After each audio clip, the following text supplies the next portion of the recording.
Online weekly exam 3ட 11வது MCQ அவதி வெப்பநிலையிலும் கூடிய வெப்பநிலையில் சடப்பொருட்கள் வாயுவாகவே காணப்படும்.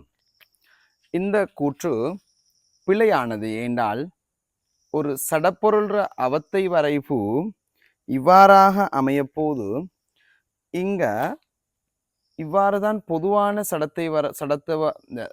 அவத்தை வரைவு வரும்.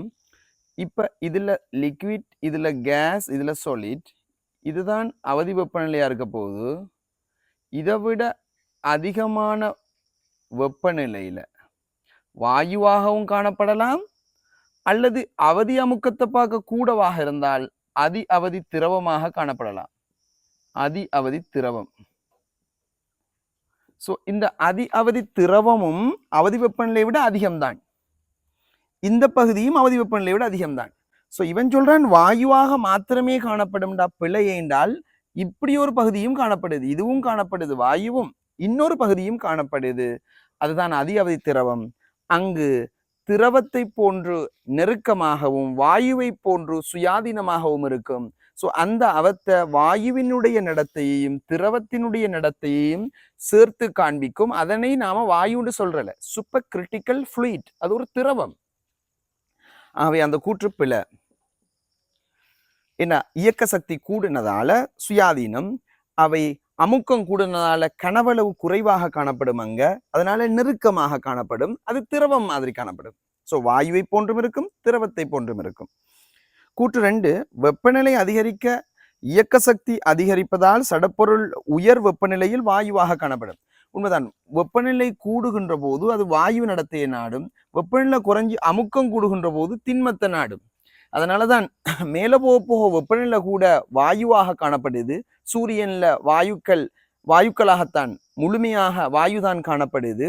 இங்க நிலத்துக்கு அடியில போன அமுக்கம் கூட அங்கதான் பவளங்கள், திண்மங்கள், கனிமங்கள் உருவாகுது. ஏன்னா அமுக்கம் கூடக்குள்ள திண்மமாக மரவழிக்கிடுது. வெப்பநிலை கூட இயக்க சக்தி கூடுவதால கவர்ச்சி விசை குறைஞ்சி அவை வாயுவாக காண எத்தனிக்குது. முதலாவது பிழை, 2வது சரி, 4வது ஆன்சர்.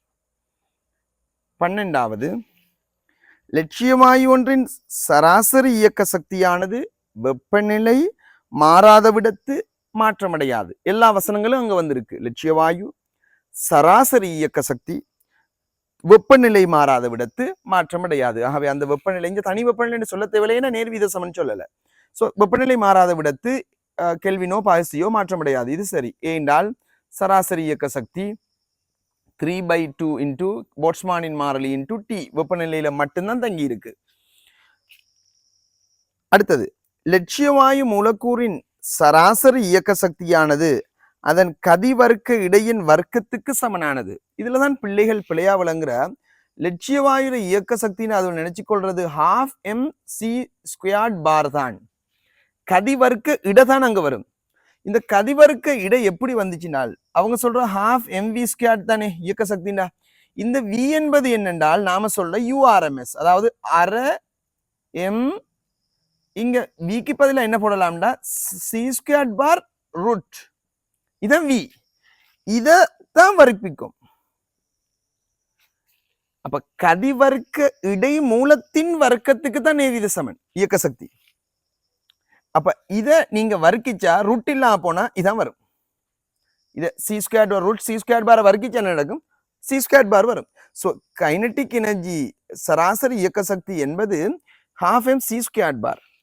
கதிவர்க்க இடைக்கு நேர்வீத சமன் அல்லது கதிவர்க்க இடை மூலத்தின் வர்க்கத்துக்கு நேர்வீத சமன். இங்க என்ன சொல்றான், கதிவர்க்க இடையின் வர்க்கத்துக்கு c² பார் வர்க்கம்ன்றான். இது c² பார் வர்க்கம் அல்ல, இதல்ல.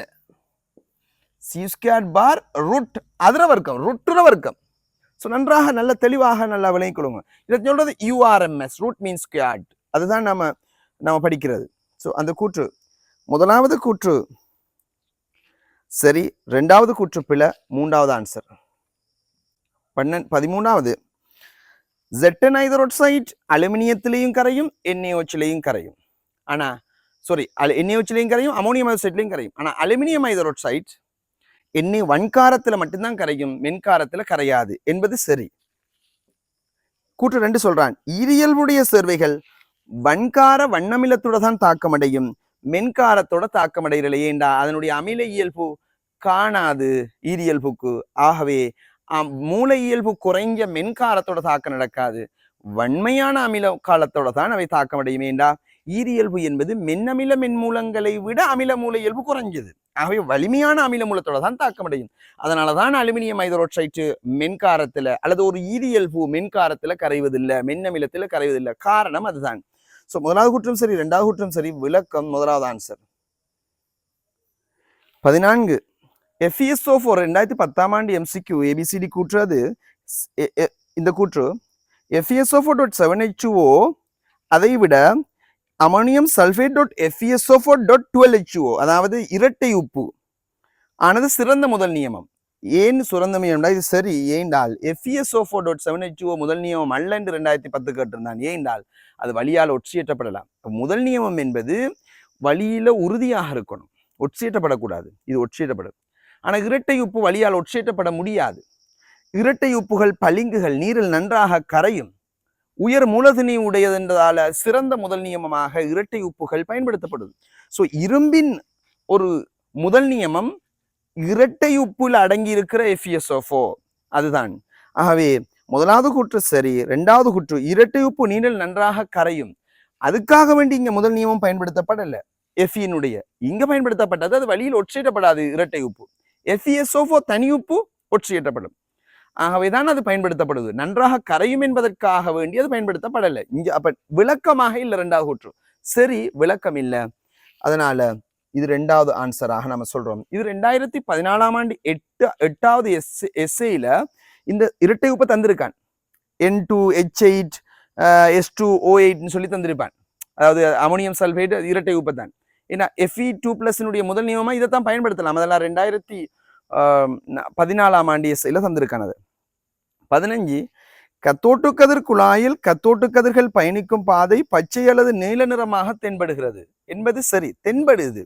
அதுக்கு காரணம் என்னென்றால், ஒன்று சொல்றாங்க வாயு அரட்டப்படும் போது நிறம் வராது, ரெண்டாவது சொல்றாங்க இங்க புளோரலிரு திற இருக்கிறதால வருகின்ற நிறம், மூன்றாவது கண்ணாடி ஆக்கப்பட்ட பதார்த்தம் Fe2+ இருந்திருந்தா அதனால பச்சை அல்லது அந்த நிறம் தென்படுது. இதுதான் சொல்றாங்க. ஆனா கத்தோட்டு கதிர்களுக்கு நிறம் இல்லை.